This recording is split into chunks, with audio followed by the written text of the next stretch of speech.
Hello everyone, welcome back, and if it's your first time, welcome. Anyways, so my name is Ollie, and today we're gonna go straight into 10 healthy habits that changed my life. I have my notes right here, so if I'm looking down, I'm paying attention. I just have to keep track, okay?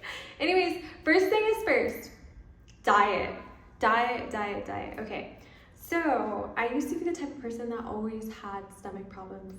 Not like serious stomach problems, but everything I would eat, my stomach would not like me. It would be upset. And so basically what I did was realize what I was eating and actually be more mindful, because I did not care at the time. I was just like, because I love food. And also, I did take it for granted that I do not gain weight very easily. I know.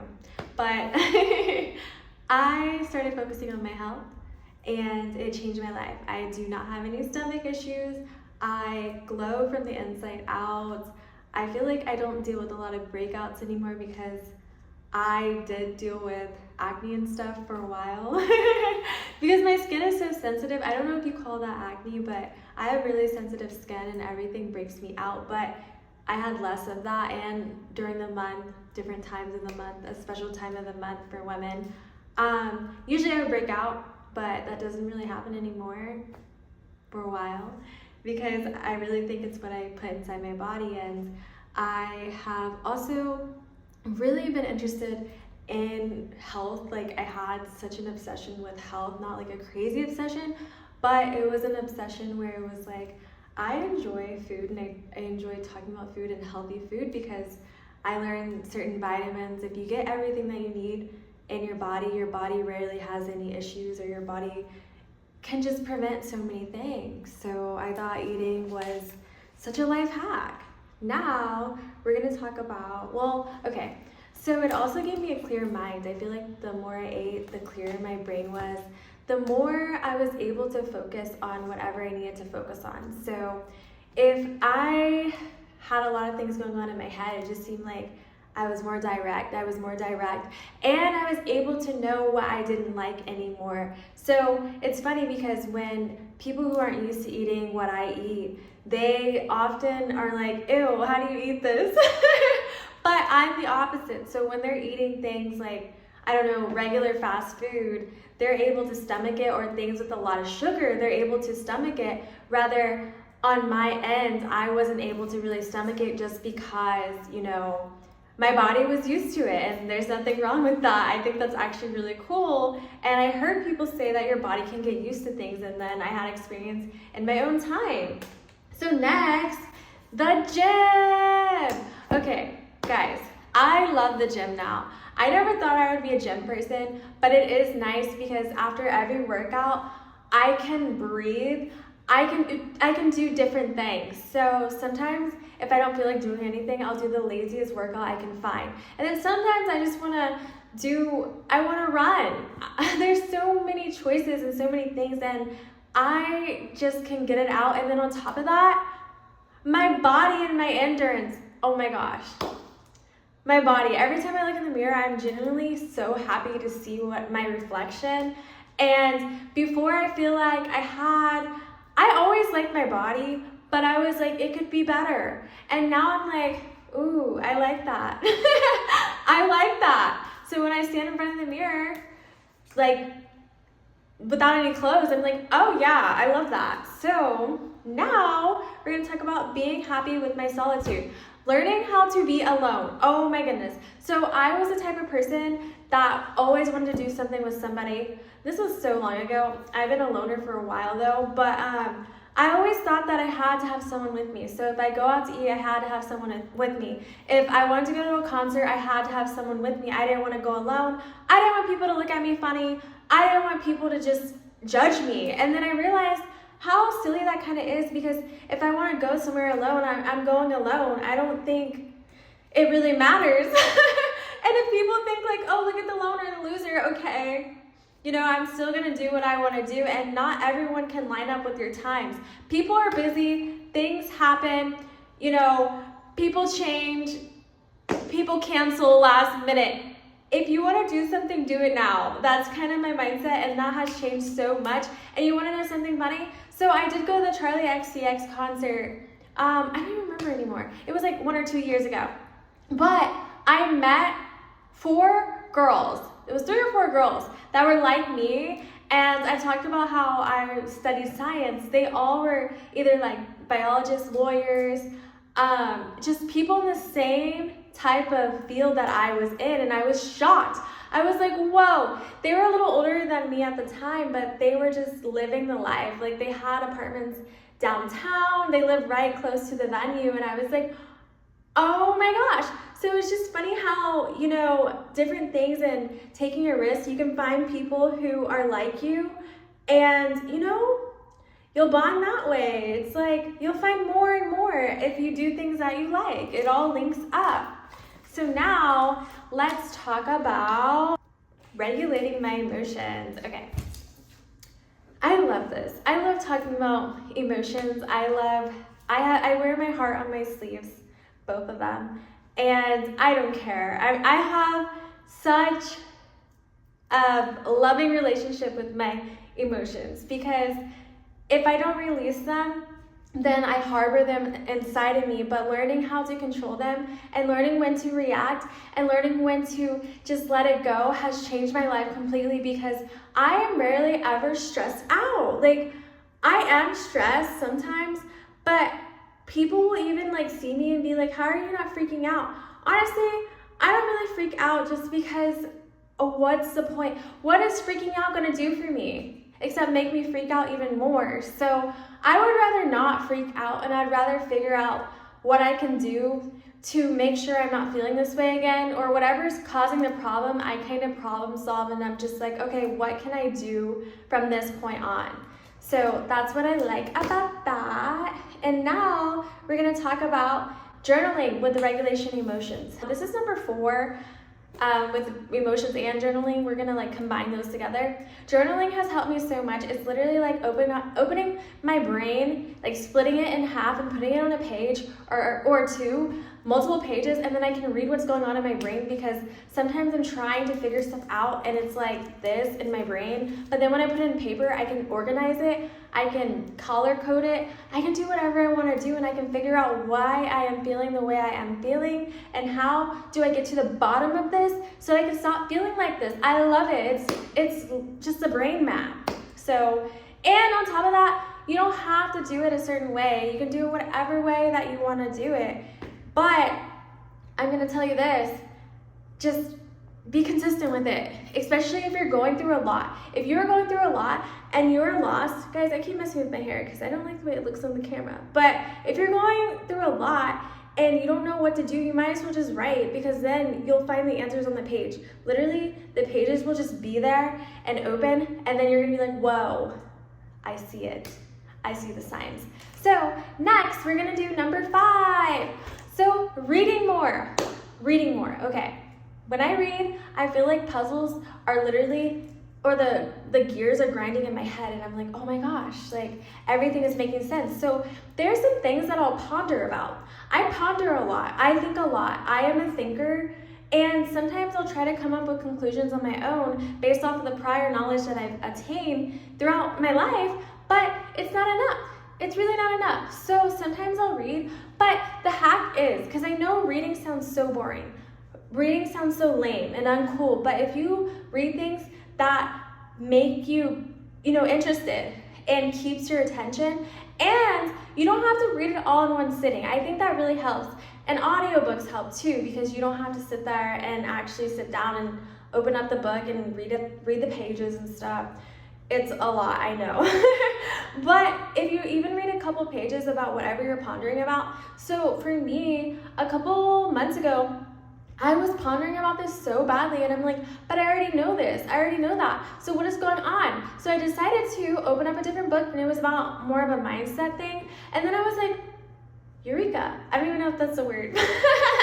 But I figured it out, and I was like, oh, it makes sense now. That's what's stopping me. That is what's holding me back. So I feel like, your body kind of drifts to what you need to understand and what you need to learn. And that's why you open the book. Okay, so now we're going to talk about 6, finding role models that had my life, so I can steal it and take their life. No, don't do that. Don't do that. I'm kidding. I'm kidding, guys. I'm kidding.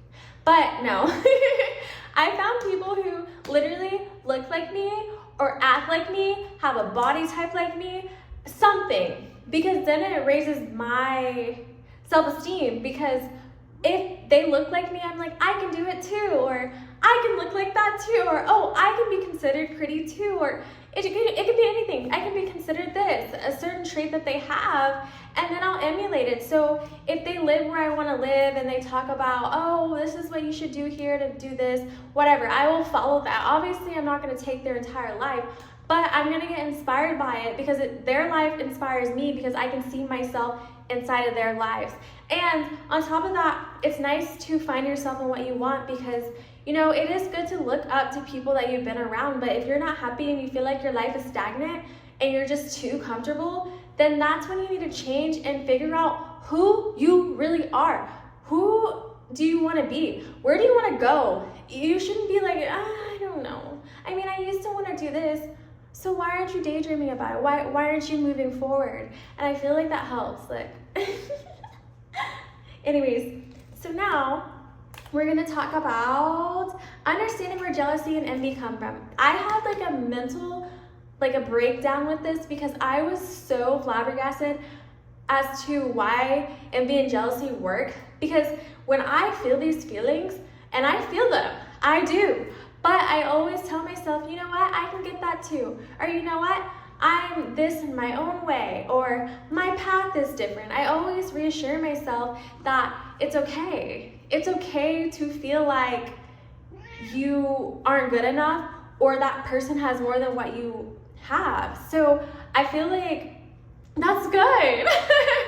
That is good, and there's nothing wrong with that. But when you actually realize that that can hinder your brain overall, and then you realize people really just project. They project a lot of jealousy, and they're not just gonna sit there and be like, I'm jealous of you. And they're not gonna sit there and be obvious and overt about it all the time. But sometimes they'll do things that you just do not understand. Sometimes they will try to go after the guy that you're talking to, or girl, and they'll try to insert themselves into your life or something that you're doing and intersect. I think that's the word. They'll try to do that, and then it's like, why are you doing that? You know what? Honestly, you don't even really have to understand why. Just know that's why they're doing that. It's not ethical, but they're jealous. Jealousy makes people do crazy bonkers. They go bonkers and insane. They just do things that don't even make sense, because it makes them feel good. It makes them feel good to hate. It makes them feel good to not feel that way, or to throw dirt on your name, even though you've done nothing wrong to them, but it feels good to them, and so they don't care how you feel, as long as you feel horrible, because you have something that they want. So it's really not that big of a deal, and just leave them. That's what I would do. As soon as I find out there's a little jealousy that will probably ruin my life, I avoid it completely. I don't have time for the drama. They will suck you into drama, and literally it's like a freaking shower drain over and over and over and over again. You're like, wait, everything I do, it's not right. I can never help this person. I can never come to a conclusion. We can never talk about anything, because every time I try, something happens. Okay, so now, kind of what I was saying earlier, it's okay not to be the best. It's okay to be the student. You don't have to be the best at everything that you're doing. If you don't learn, if you sit there and you're just like, I want to be the best at everything I do, I don't want anyone else to be the best, it's my thing, I never want to try anything else because I am afraid to start at ground zero or whatever, you are missing out on so many opportunities. I've been the student in so many different opportunities, or just everything. I've been a student with everything. There's stuff that I barely even knew, but there's stuff that I have a lot of education on. And when I don't know, I ask. I have friends that are really good at seeing something that I don't see, and I'll say, hey, I need help. Can you help me? Or I love the way you see this because I would never picture it that way. Or I do not think that way, and I love when you give me advice. Can you teach me this? What's the point of living if you're not learning? Why stop and just stay in this box because you are superior in it? You know what I mean? And then why get mad when other people seem better than you and you just throw them out of the kingdom. It's like you're literally just going to stay in that spot. It's not fun. Well, it's not fun for me. If you want to stay, go ahead. But anyways, so 9, confidence. Confidence is another thing, and I talk about it a lot on my channel, but if you have confidence, you can pretty much do anything and everything. But if you don't have confidence, how are you going to do anything? If you don't believe in yourself, if you have to wait on someone else to tell you to do something over and over and over again, then you're probably going to do it on someone else's time, and then not saying that your opportunities will pass you by, but come on now. You gotta have faith in yourself sometime. And that was actually number 9. I don't know if I said that. But anyways, number 10, stop depending on people who don't give you the same energy in return. So I'm a giver. I'm a lover. I'll see something at the store and be like, I'll give this to them. Do I expect anything in return? No, I do not. But what I expect is someone to be a good friend to me or a good person to me. You know, don't betray me. Don't talk badly about me. Don't do anything shady. I don't like that. So if I'm doing stuff for you and I'm treating you like a friend and I'm giving you something, but you're only taking and taking and taking and taking, what is the point? What is the point in an unequal friendship? You know what I mean? If you turn your ears off when I try to talk to you and vent to you about something, but you always come to me for advice, what is the point? What am I getting out of this? Not that I'm looking for something, but you're not even giving me love. You're not even giving me appreciation. You're just kind of using me for like a body. And it's like, at one point, I don't mind teaching, but it's like, are you learning? Or are you just benefiting from being around me and my energy opening up doors for you? Do you actually want to try? Are you actually putting in the effort? And that's what I look for. It's like, are you putting an effort to do things differently, or are you just like leaning on me, or just taking it and then hating? I don't know. There's so many things that people do and they don't reciprocate, and I'm just like, no, like I need help too. Anyways, okay, so lastly, I know it was 10, but 11, always wear sunscreen. I know that is it's so random, but I love sunscreen.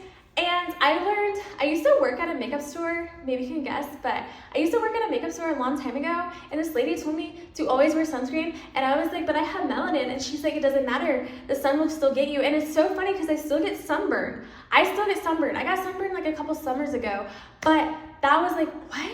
I didn't know that could happen. But sunscreen will actually help you with anti-aging as well. Any rays, the sunscreen is good, and it won't, I don't know. I wear sunscreen all the time. I have sunscreen in my primer. I have sunscreen in some of my moisturizers. Sunscreen. That's all. That's like the hidden beauty secret. And I feel like I used to have a lot of hyperpigmentation, and it would help prevent those. So always wear your sunscreen. Anyways, that is it. And hopefully I will make sure everything is like in a line or whatever, timestamps, because I feel like it was all over the place. But you know what? It's okay. Okay, I love you guys so much. Goodbye. Peace out. Until next time.